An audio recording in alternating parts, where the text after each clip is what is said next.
2011. First order of business is minutes of the past meeting. Any changes or additions? I would like to add that somewhere during the discussion, I think, on the utility, the stormwater utility, that I mentioned that once we knew our dollar amount, I would like a sunset clause to be considered. I do remember that. Mm-hmm. Somewhere in that discussion, I did say that. And I think that's important, that it be noted.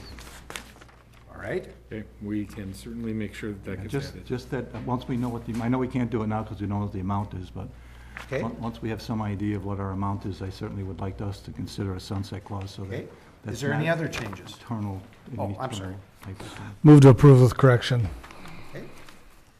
Any other? All in favor? Aye. Opposed? Motion carries. Next is claims. We have claims. I think everyone received the claims in their email. Move to approve the claims in the amount of $317,214.13. Second that. All in favor? Aye. Motion carries. Thank you.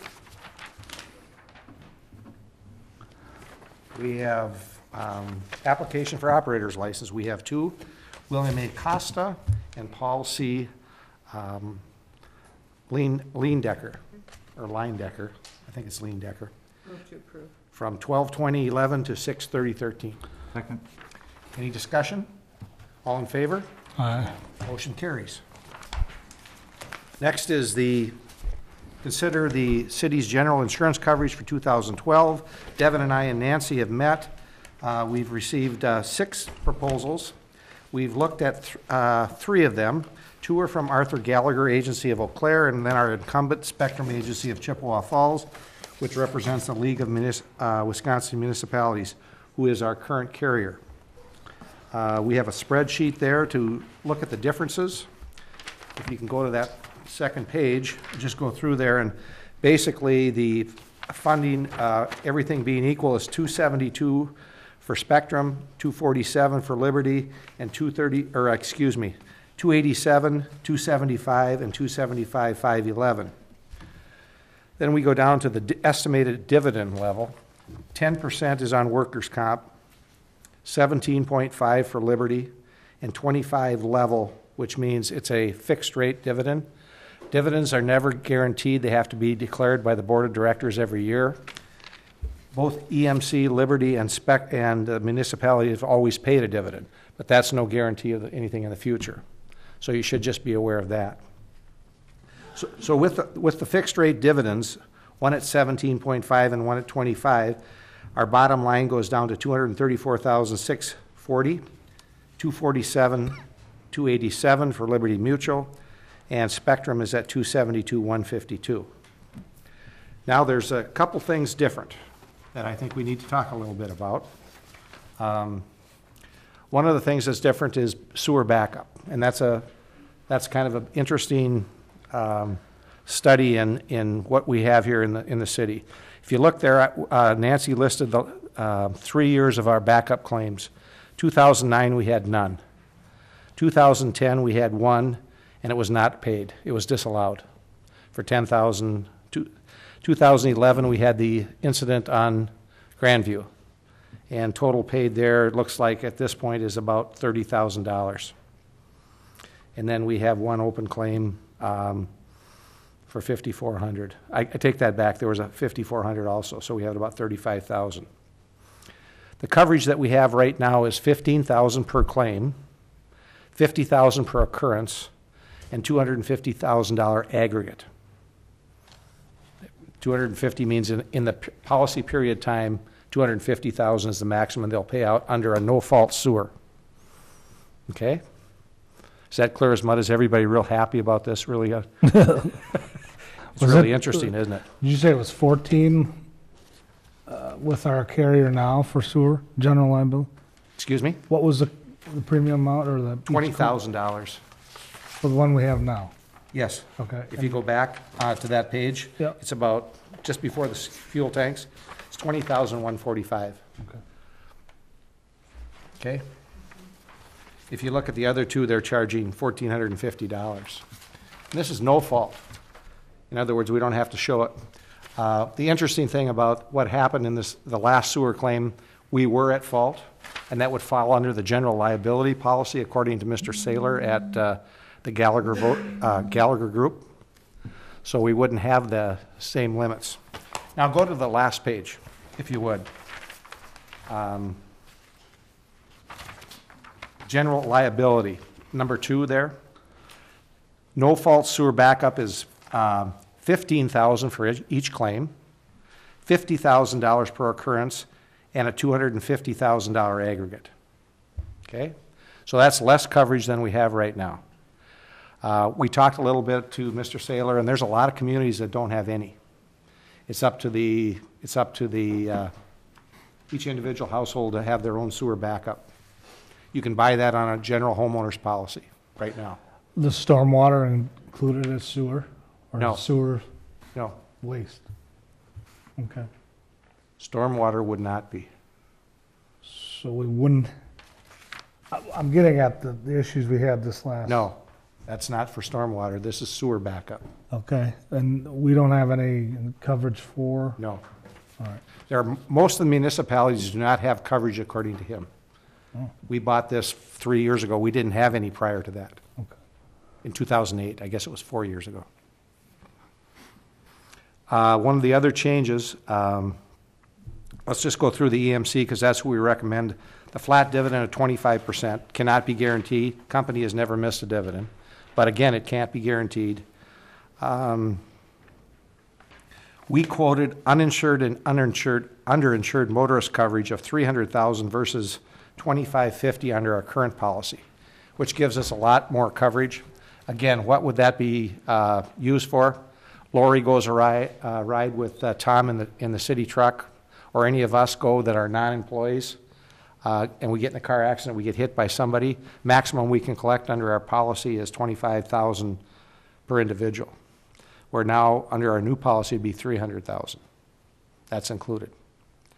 The umbrella is $4 million over, which is similar to what we have now. Chief Fry, one of the questions they had is, we have an optional coverage for our fire trucks for $2,400 if we want a stated value. In other words, I guess we can talk about it later, but something for you to look at. If you feel like you know what you want to get for your trucks and that's what they're worth, they will give you an agreed value on your trucks, which is something we don't have now, but if you want to, it'll cost you $2,400. Yeah, it cost me $2,400. Or your department. Yes, I don't know. You're never gonna come out, you know, if it was told, you're never gonna get what it's gonna cost to replace it. Okay. You know. Just an option for you to Right. think about if you're interested in that. We can talk more afterwards. Yeah. But if a depreciated value on one of your big fire trucks is $300,000 and you think it's worth, and they would agree on $400,000, you'd get $400,000. Yeah, right. I mean, it has to be reasonable. Right, exactly. I'm sure there's a blue book for fire trucks. I Yeah, I'm believe. sure there is. Okay. You haven't had that serious conversation with We just got this in. I think you should have the conversation with Yep. Okay. Yep. All right.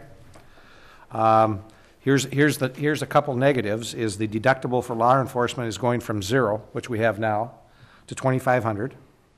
And then public, for our linebacker policy or public officials, it's going from 0 to a $3,000 deductible per claim. How many occurrences do we have on law enforcement? Either one of those, 0. Our occurrences during the year are 0? Hopefully, we won't have any of those. Fuel tank coverage will have the same company, so it'll be the same price. Any questions? Mr. Saylor, is Nancy here? We've worked with Bill Saylor, what, 5, 6 years before?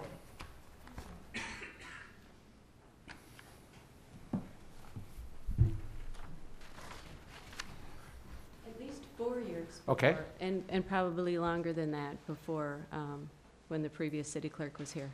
So he's been around for quite a while. And your dealings with him have been, Always satisfactory. okay. Mhm. Okay, any questions? Is there a motion to recommend coverage? I guess I wanted you to be aware of the difference that we're changing on our sewer and water, and that you're voting for less coverage. I mean, on sewer backup. If it's our fault, we go under general liability and we go by our limits, our liability limits. And you said there is no stormwater, No, and we've not had it? We've never had it. Okay. Is that something we should look at? I don't think it's available. No, It's a flood insurance. unpredictable. Yeah. You know, for the most part, you know, very few storm sewers are, you know, you don't want them connected to the house. You want to go away from the house. So, I mean, you know, the chances of them backing up into the house are pretty remote, where your sanitary sewer is directly connected to the Right. house and can back up into the basement. We're talking about overflow into a neighborhood. There's nothing we can buy for that I'm aware of. Well, I'll move that we recommend to full council that we go with the bid from EMC. Okay, is there a second? Yeah, I'll second that. Is there any other discussion? All those in favor? Aye. Aye. Opposed? Motion carries. Do we want to do, next on the agenda, we have stormwater utility. Neil? In your packet, there is a redraft of the ordinance based upon, and the resolution based upon the discussion at the previous meeting. What the redraft would provide for is a $7.50 charge per residential equivalent unit per quarter. Each multifamily property would be charged 1/2 REU, or $3.75 per quarter. Each unit. Each unit, sorry. And then we created a series of tiers based upon estimated impervious area that would be applied to commercial, industrial, and institutional properties. And subject to further verification on these numbers, you know, the total funds generated would be about $316,000 a year. I tried to look at breakpoints in terms of the tiers, and, you know, this, you know, to see if I could limit it down further and still be fair and equitable. I suppose you could compress some of these a little bit, but, I mean, we have such a broad spread in terms of the number of properties. So what I try to do is, you know, create certain groupings, and then within that grouping, kind of take an average. Okay. I'll let anybody else have some thoughts. I've got some thoughts on it, but Randy, anything? No, go ahead first. Excuse me? You go first. Oh, well, I had a couple different ways to look at it. One of the things I've been thinking about, Catherine has said about fair and equitable. And we've got 4,500 single-family homes in the community, if I'm reading this right. Yes. And the streets that we have to put in place for those are a lot. It's way more than our commercial areas that we have, as far as the number of miles of street that we have. And again, the number of streets, and I know we're excluding streets. So I figured, I think that the single-family home should probably, I did it two different ways. I said, single-family homes, if we had $40 a year per house, that raises $180,000. If we did multifamily at $80 a year, And what do you consider multifamily? anything over 2 units, 3 or more. 50? Yep, absolutely. 50, anything over 3. What'd 3 you to 175 or, What'd you say, $80 for a yep, multi? $80 a year. That raises $144,000. Commercial units, $100 a year. That raises $45,200. And the big ones are, I used the big ones at $150 a unit, a year. That raises $1,800. That totals $371,000, which is way more than the $315,000. And if we were to go back and do it, I did it a little bit different without the, I did it less, $60 a year. And, you know, you can do it 10 different ways. I think the single-family homes and the structures that we need to support them are our biggest, where we generate the most use of our stormwater utility. And that's who should pay. If I look at this, and again, we're not causing streets, but we have to build the streets and we have to maintain the streets and we have to have the stormwater within those systems to maintain our $4,500 4,500 single-family units. So that's where Can you tell me your breakdowns again, please? Okay. So $40 for single family. Yep. Gets you to 180. Yep, 80 per year for units. multifamily, Multifamily. $144,000. And then you said commercial. Commercial, $100 per year per commercial business. That's $45,200. So that's regardless if you're a standalone business. Absolutely. Or Yep. part of a Correct, strip mall. correct. So if you're in a strip mall, there's 7 of them there, they each pay $100. So it's not just the owner of the, I think that's what, okay, and then you said the last. I don't know if that's how we do it here. What we had talked about is Okay, originally, and that's what's written in the ordinance. okay, Let me get the language correctly, because Catherine and I talked about this, is that for commercial, institutional, and industrial, we would charge for parcels with multiple units, each unit shall be charged Yep. its pro rata share of the charge for the whole parcel. okay, so then I'm off here. That's okay, and I Yep. mean, that's something that can be worked out. Right. Sure. And I figured the bigger units, and I used the 12 with 100 plus, Okay, and so at $150 Okay. a year.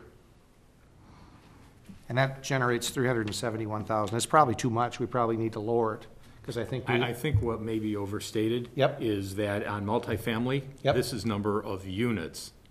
So, I mean, you really have about 100 some or right Gotcha. around 100, a little over 100 properties that have Okay. 1,800 units. Okay, that's right, then thank you. That's a good point out, so. So these are on the property?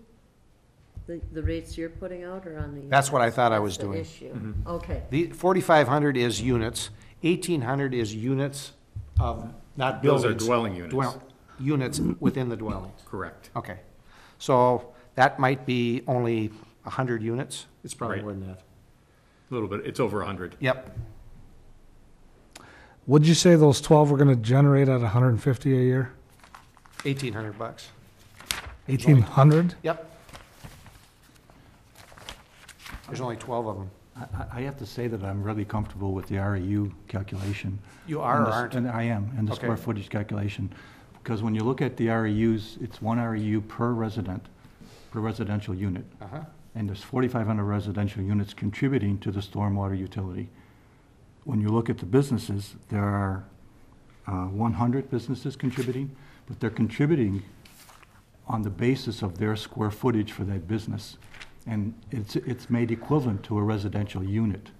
So I think there's a fair and equitable basis for charging those units.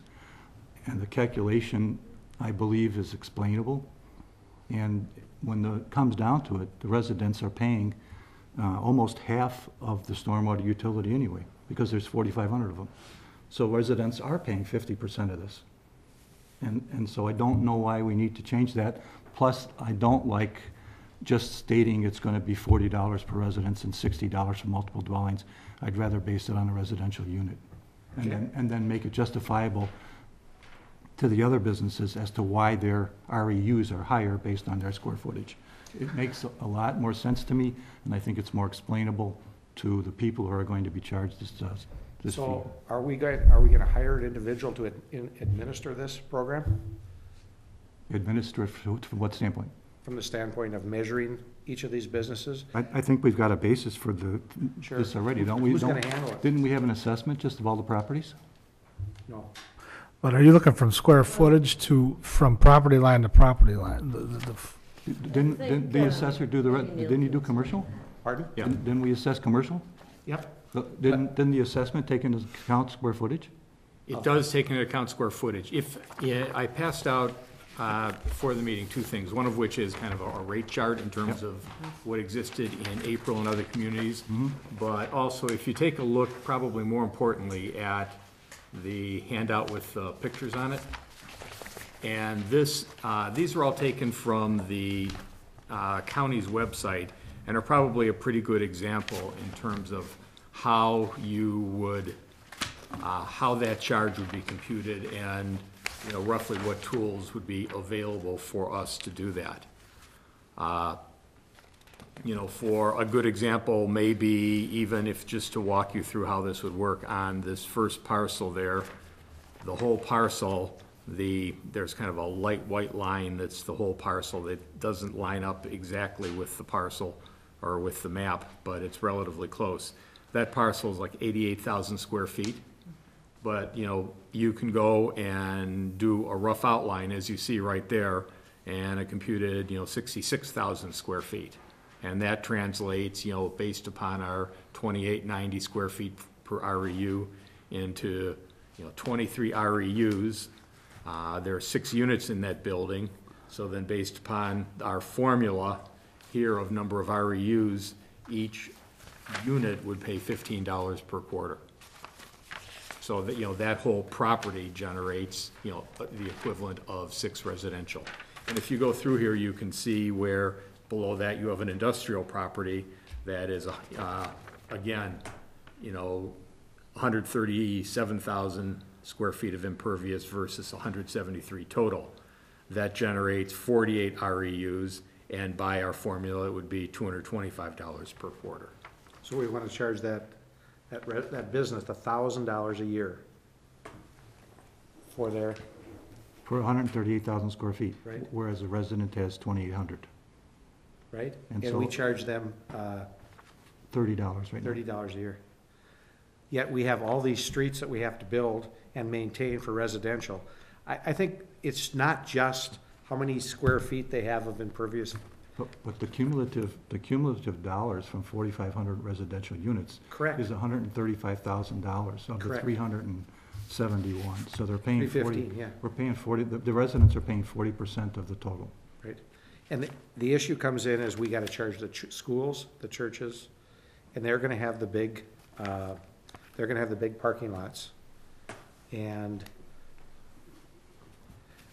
you know, I think if you want to charge St. Pat's 1,000, you know, St. Pat's is probably a pretty good example. It's probably not that big, is it? I wouldn't think so. Well, I kind of agree with Rich on the direction he's thinking, because it seems to be, there's more impervious than any, I get your whole street thing, but I think that's expected by our taxpayers. We do Right. those. We're trying to fix our stormwater in our streets in our older section of town that are falling apart. And they're not usually in the commercial section, they're in the residential sections. Well, but eventually. Yeah. Correct? We're gonna get But we're to gonna have a sunset on this thing, hopefully. Mhm. So we can work this into our operating budget, hopefully. So Neil, I asked you at our last meeting that come closer to the budgeted number, which was what, 329,000? Right. So we're pretty much close to where we're at. This gets us, right, and, you know, there's some imprecision in terms of the number of REUs, because a lot of that is estimated based upon the Bonestro study, at, you know, 79% of lot area and as being typical. So, but roughly, we're within that ballpark of being reasonable in terms of what our needs would be for an ongoing budgetary. Okay. Thank you. There is also provisions in the ordinance, if you have a project like a maintenance or repair or a replacement that just affects one area, you're not doing it right now, but the ordinance provides you with the authority to set up a special charge. It'd be similar to the special assessment, except it's just the stormwater utility for some sort of infrastructure or work that needs to be done just with respect to one area, if you feel it's not fair to spread it out amongst all the properties in the system. So that situation that you brought up, Mr. Mayor, about this, you know, local individualized type projects can be taken care of on a project by project basis if the council wants to. Neil, are you aware of any other municipalities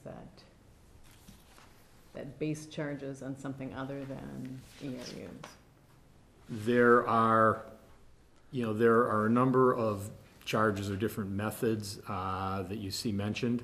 The question is what will fly in Wisconsin as being fair and equitable, because obviously a flat fee is in place in numerous communities in numerous states around the country. There are When you say flat fee, you mean? just a single fee per parcel, for every single parcel pays the same fee. Okay. Those are in place. Are they fair and equitable, given the difference between a residential and a commercial and or industrial property? That's for legal counsel to comment on. Some of the other ones that I have seen are actually based upon zoning, where you may say residential lots have X number, per parcel. Whether you tiered in a commercial Mm-hmm. may have X number of REUs, or, there's a fee per parcel. It's not REU based anymore. A public institution may be X number of a charge per parcel, and then industrial X per parcel. But it's then, again, zoning based, so you may alter it between what's zoned for, different levels of multifamily. Well, but isn't the charge, the ordinances I've seen in Wisconsin, it's typically related to impervious surface. So I think dividing, by single family, commercial, et cetera, you come up with a charge, I think, based on how it's the amount of impervious surface. Commercial is going to be more because it generally has more impervious surface. And I think that's totally wrong, but that's my opinion. Because of the amount of streets that we have to put in for residential, we have 76 miles of street. What is servicing residential and what's servicing commercial? Big number towards residential, in my opinion. And that's where the stormwater's coming off of the streets too, even though we don't charge the streets. So you might look at something like, figure out what percentage of the city is occupied by residential Sure. neighborhoods, and let's say it's 65%. And so 65% of the total budget should be charged back to. And that's kind of what I did on that one program, and it came out about not quite half for residential, and the rest came for multifamily and commercial. But did you kind of work it back from? No. Okay. I didn't, it just No, kind of looked but like I how it see what worked you're- out. Well, I'm trying to attribute some portion of the what you're saying, I think, is maybe residential isn't being, the amount of impervious surface isn't being fully accounted for because there's more streets serving residential property. That's what I believe. I don't know I don't either. if that bears out factually on the ground, but if it does, then you could adjust either the charge or the amount of square Right. footage. Right now, the law that passed in 2007 or 8 is that all new places have to keep all their property on, all their water on site, as on a commercial piece of property over 3 acres, I believe, 3 or 5 acres, I don't know. Denny, do you know, is Denny here? Yes. Yes. Okay, I think it's 3 to 5 acres that has to keep all their water in except for the 100-year event. So all these people that we're talking about runoff, they're keeping their water on their site. In other words, there's storage ponds that they have to maintain, and we require it. In fact, the new building that we just looked at, or that we will be looking at, has 2 or 3 retaining ponds on their property. That water doesn't come to us unless that thing overflows and goes in, as a backup. I think, and I know there's some ordinances, and I thought we had something in here whereby if those situations exist, credits can, I mean, I this. think that would be in the section that's drafted with regard to appeals. Right. But Credits, do we really they want can to? be adjusted to. Again, we go account back for into that. this, who's gonna administer this, who's gonna watch this? Who's gonna say this is a fair deal? I think one of the charges that you talked about is, it needs to be fair and justified. Yeah, right. And, And, yeah, it needs to be based on some sort of Right. rationale related to generation of stormwater. in my opinion. In the ordinance, you have the public works director and the water utility are, taking care of the billing. And the public works director kind of overseeing it. Well, managing the utility. meaning the stormwater infrastructure, the billing is a convenience, I think, because water is billed quarterly. Right. So that's why the billing is going to go on the water billing. The more unless they don't difficult have it. task in getting this up and running is that initial evaluation Right. of properties, and to what extent do you want to do that? But once that's done, Probably pretty. it's on an ongoing basis, it's more, working on exceptions.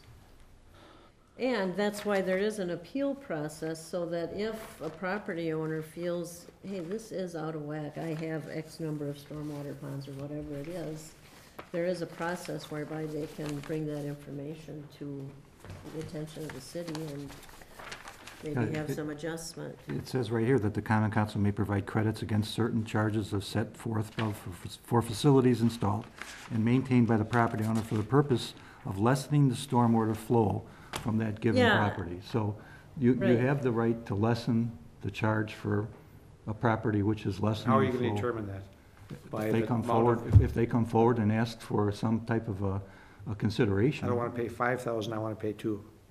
Well, they're going to have to provide information showing that they, unlike other properties, have facilities on their property, stormwater ponds. And I'm not certain of the ordinance, perhaps Denny could comment, but for a lot of properties over a certain size, they're required to have a stormwater assessment as part of the development process. You already may have a lot of that already on record.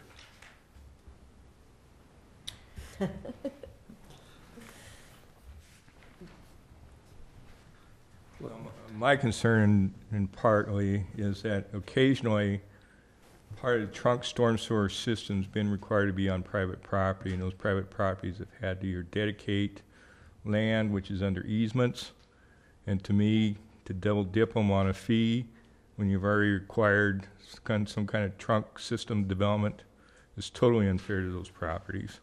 And there has to be a credit given to those properties where the trunk systems exist within those private properties. I mean, that's just a fairness issue. Okay. Well, as I look at this table, relative to other municipalities where we come in pretty low. We're starting out at what I would call a moderate level, compared to other communities around the state. If, the two closest communities to benchmark would probably be New Richmond and River Falls, and we're closer to New Richmond. We'd be a little bit above New Richmond at the $750 per quarter, because they're at $28.68 per year. And then River Falls is at $37.68 per year. So, and if you, as Lori mentioned, if you look at the other communities, we're pretty much at a lower level. We're not pushing the limit by any way, shape, or form.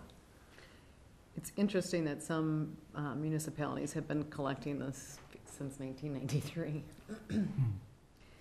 That's your point.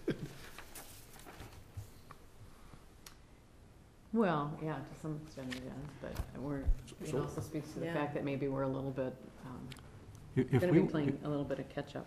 If we want to do a study of how many miles of residential road we have compared to commercial road, and then try to figure out a system based on the percentage of miles of road, I'm not opposed to that, as long as we do it based on some type of objective type of measurement. I can't sit here and say that of 76 miles in the city, that 50 of them or 40 of them belong to residential responsibility. I don't know the answer to that. But if we're willing to do some kind of study that tells me that's the case, then we can base it on some objective information. I'm okay with that.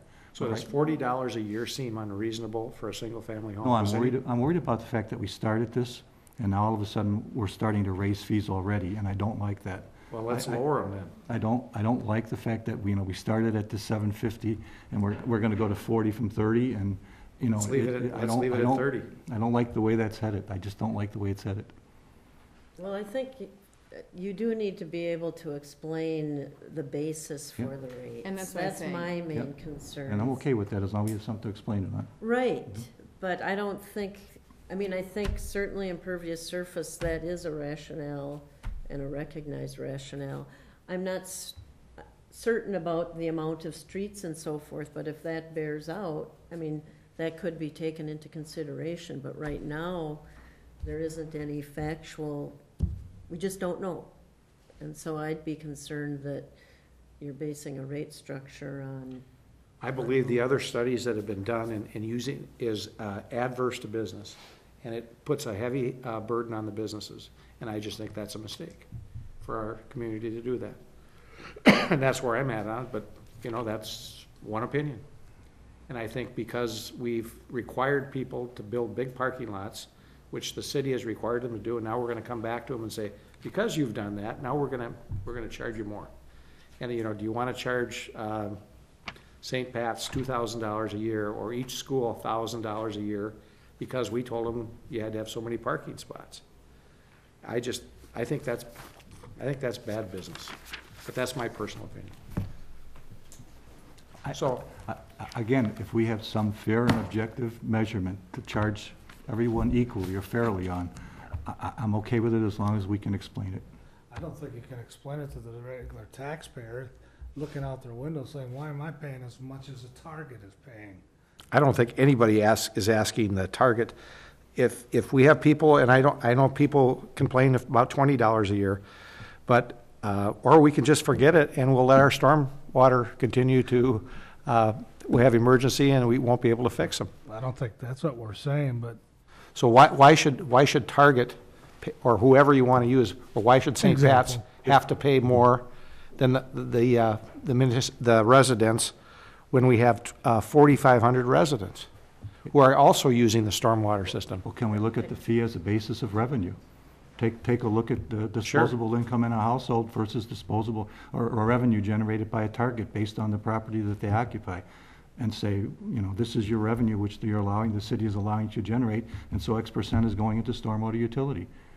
And try and get an equal percentage for everybody, and let the residents pay an equal percentage. And I would guarantee you, I would almost guarantee you, They'd want the other way. residents may pay a lot less. Yes. I think it needs to be based on, you're charging a fee for stormwater, it needs to be based on stormwater generation use. I agree.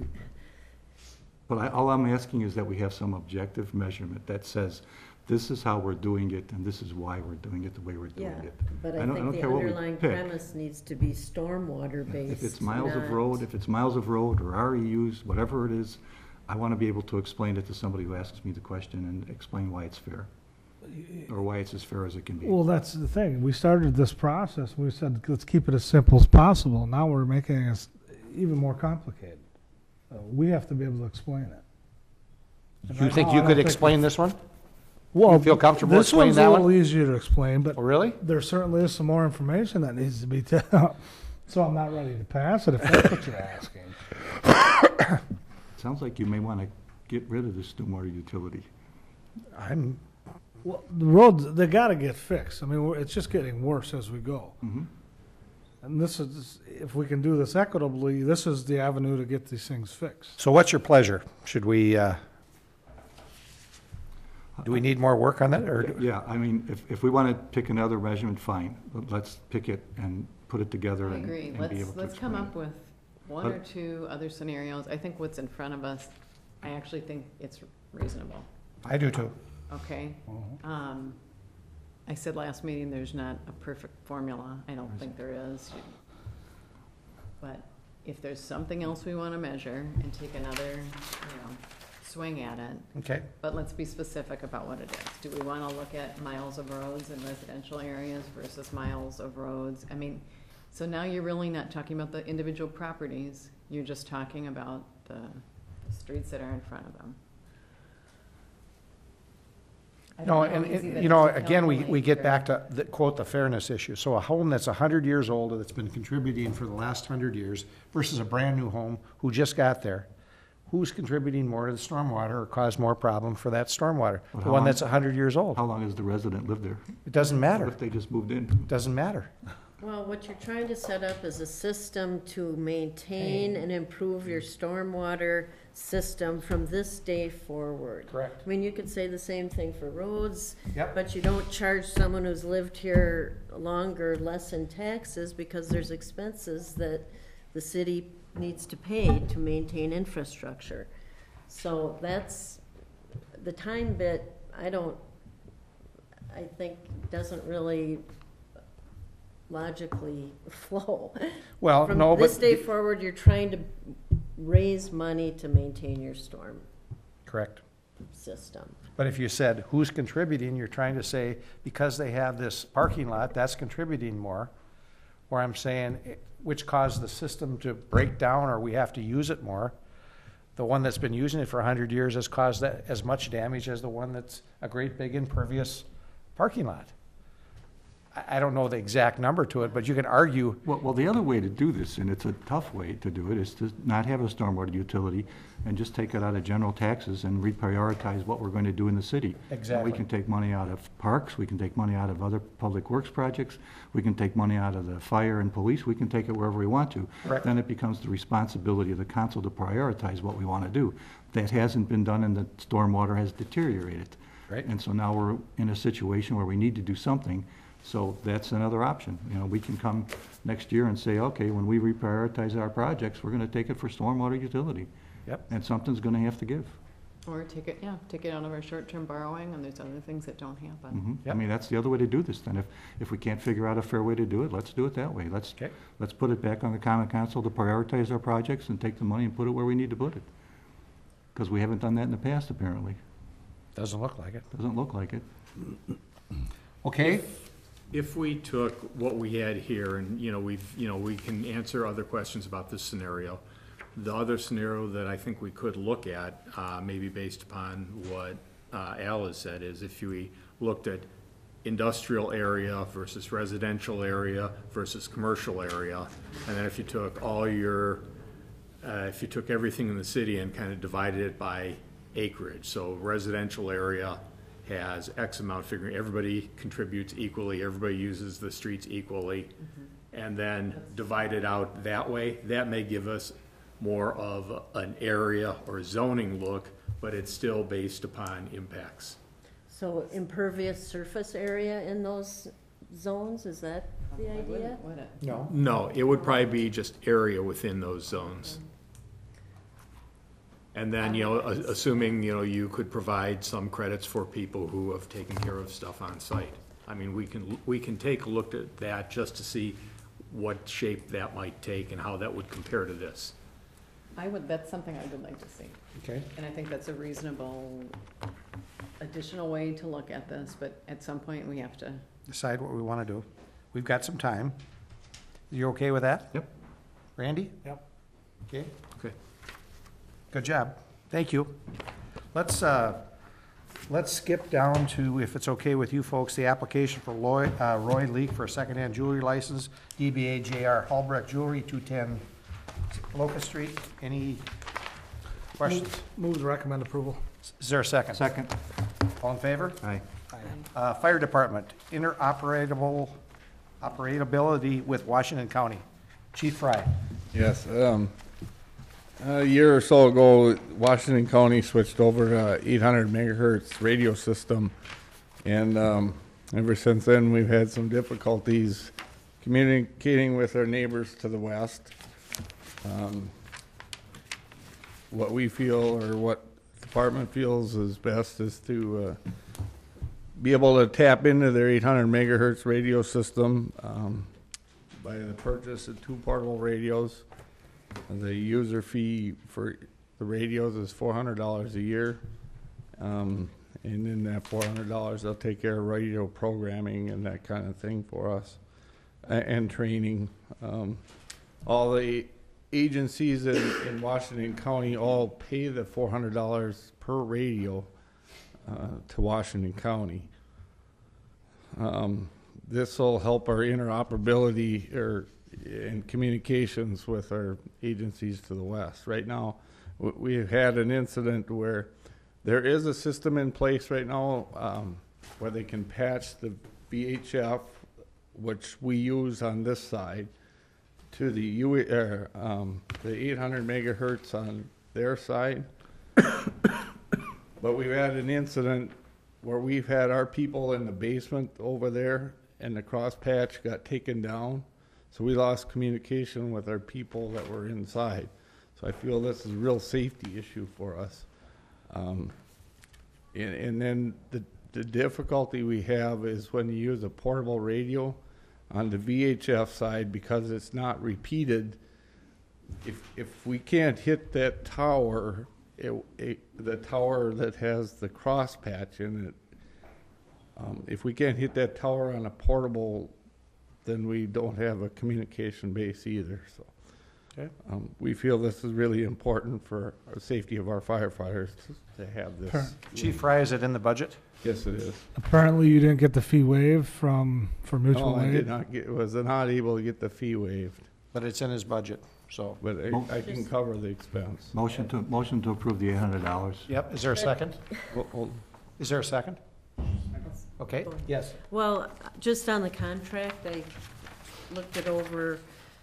There is on page 3, and I don't know anything about these fees, but there's, in addition to the 400 per radio, there's some Metropolitan Emergency Services Board user fees. Doesn't say the amount. I don't know what it is. Do yeah, you I'll know find what out, that is? but I'm not looking to get in with those, but I'll find out about that. Well, under this contract, you're agreeing whatever fees are assessed against Washington County, Hudson will pay. Okay, Can you get back to us on Attributable that? what's that? Can you get back to us on that? I can. Okay.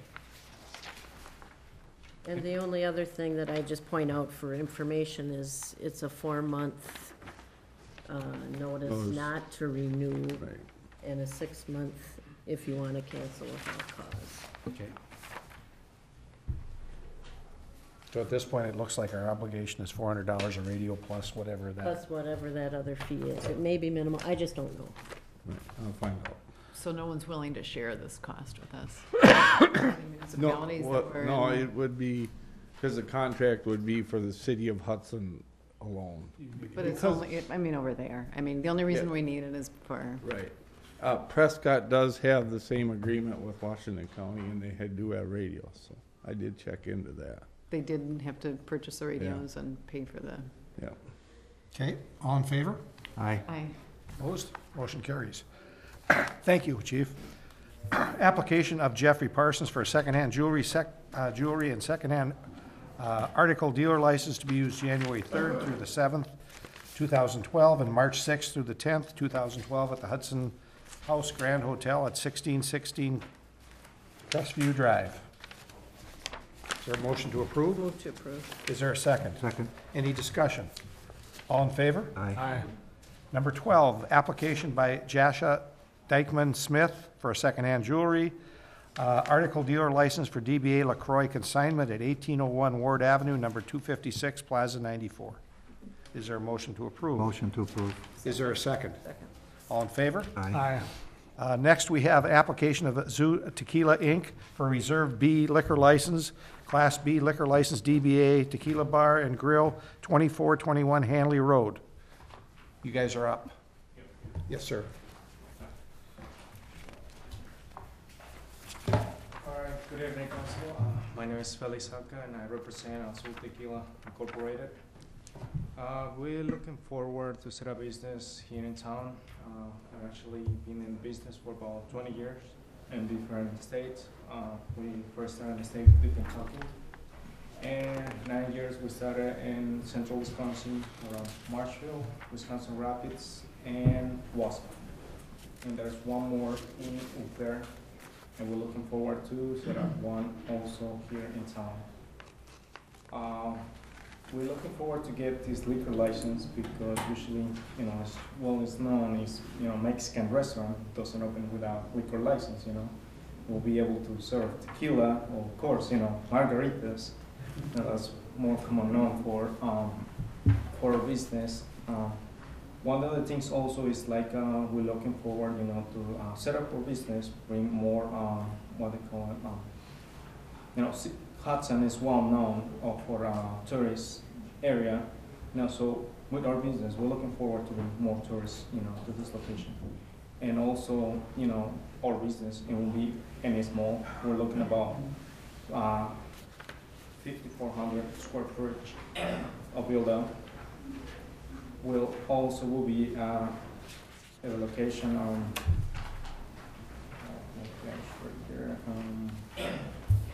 2421 Haley, which is well known for you guys. The area, the shopping area has been with no business at all for about 5 years. So well known. And since we tried to get in our business here, we were also planning to, get more business to that side of the area, to town. And also, we planning to invest about $300,000 just for the build out of the restaurant, plus also whatever cost of the build out for the inside, because right now there is not any building, so it will be also money charged from the owner of the building plus money for the build out. Also, of course, that area over there will probably increase, more businesses, and also will be getting more taxes towards the city. And like I repeat, we're not able to operate without a liquor license, so we're just looking forward, to get one from you guys. Okay. You have your financing secured, or you have financing available already? Oh yeah, I have all the documentation. I have copies to prove the cost of what we're gonna invest, Okay. and all that stuff. So if you guys are willing to see it, I can show it to you guys. Any questions? You're asking for a 30-day extension right off the bat, so you're looking at maybe towards April. You've got 3 months to open the restaurant by our ordinance alone at 90 days. Yes. So you were looking for another month extension, so going to April? Yes, we're looking forward, to plan an extension because of the build out of the business. As you can, like I said, it's not a small project. It's gonna be, quite big for a kind of small business, but So yeah, we're looking to, spend another 30 days because of the build out of the business. Okay. Any other questions? Okay, thank you. Thank you. At the same time, we've got time. Application of Russell A. Evenson, 587 254th Street, Osceola, for a reserved Class B liquor license, beer and Class B beer license to be used at 225 Locust Street, Hudson. Yes, sir. Hi, Russ Evenson. I've been in the restaurant business 31 years now.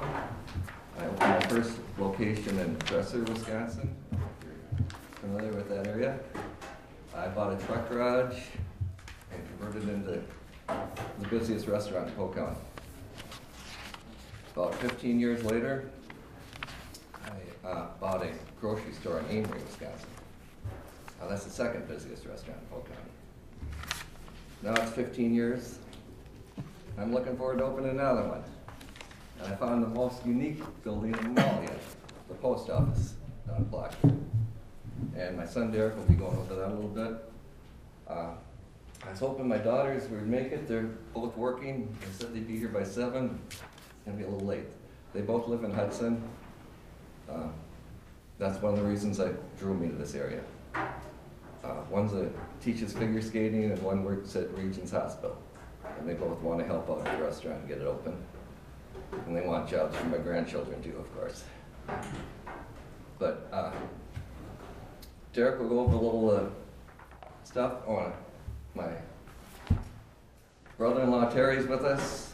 My son Derek's going to be the general manager. It's a family-owned and operated business for the last 31 years. My name is Derek. I'm Russ's son.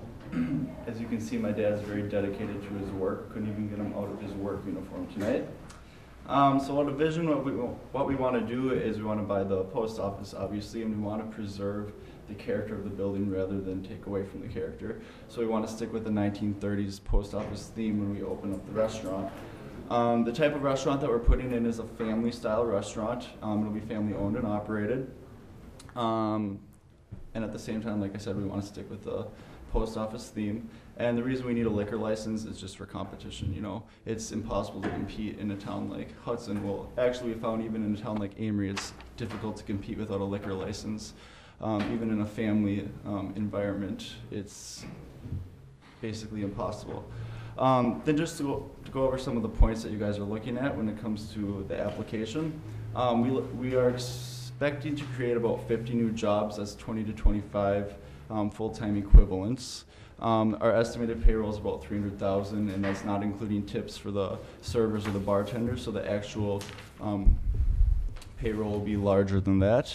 And then we also plan on adding a kitchen, a larger kitchen to the building. So with that, and then also with the restoration of the building, we plan on increasing the value by at least $150,000, and that's obviously that's high revenue for the city of Hudson. Parking, there's 16 parking lots at the building that the building actually has itself. But there's ample street parking. It's not on Main Street, so it's not going to cause congestion down there. And there's also an adjacent lot that's city-owned that is has ample parking as well. And as far as adverse impact on the neighborhood, there's nothing that we can see of. We've talked to a few of the business owners that are up and down Locust Street, and they actually are excited about the chance of a restaurant going in there to draw in more business for them. And as far as like liquor licenses in the area, we're not quite entirely sure how many there are, but we expect that there's a lot of them along the drag on Main Street. So instead of seeing like another bar and grill go up in the Main Street, we're hoping to draw some more off to the side businesses as well. And as far as like future needs of the city, like I said, we're planning on putting our own money into the building. We're actually going to purchase it, not going to lease it. And we're going to invest, our time and our money, and we plan on creating a long-lasting, stable jobs for, many people in Hudson, and hopefully bring in some tourists from the cities. We have a lot of tourists that have cabins out in Amory right now, and they all say that they wish they had a place, closer to the Twin Cities area, because they would come visit a lot more often. And I think that would be, more tourists to the area of downtown Hudson. And then, just to close, like I said before, we're a family-owned restaurant. We're not really going to push the liquor, but we also recognize that if people go to a full-service restaurant, they expect to be able to get a drink, especially because there's a really nice patio out there, and a lot of people, would like to utilize that while they're waiting for a table. We also expect, in addition to bringing in families, we do groom's dinners, we do banquets, stuff like that, and people expect to have a drink when they come out. Our family lives in the area, so we'll be contributing to the city. We'll continue to do so, and we really want to preserve the piece of the city. Like we said, that's a very unique building, and we don't want to take away from the character of Hudson, but instead preserve it and create a dining experience that people expect when they think of a full-service restaurant. Square feet, how big is your building? Don, how big is the building? 5,800 square feet. You've mentioned Amory and Dresser. Which restaurants were those? What kind of food are you planning to serve here? This place will be called Postmark Grill. We'll be serving about the same. We have extends pastas, burgers, sandwiches, Salads. The best pizzas in town. But the name of the other restaurants are the Village Pizzeria, but we're obviously going to tweak the menu a little bit, depending, because obviously Hudson's has a different demographic, and we'll be keeping the same stuff, but also. Have you sold those restaurants so that your financing is in line, or is? Dresser location we sold. The Amory location I still have. And I keep that. financing is in, you're ready to go? So you're looking Still to, not looking at probably opening late summer, early fall. There's going to be a lot of. okay, well, you've got 90 days, correct, to utilize this license. Okay. So Somehow we'll open up and that's. serve some liquor in 90 days. To open up the restaurant, it's gonna take some time. Okay. And these liquor licenses don't come along very often. Right.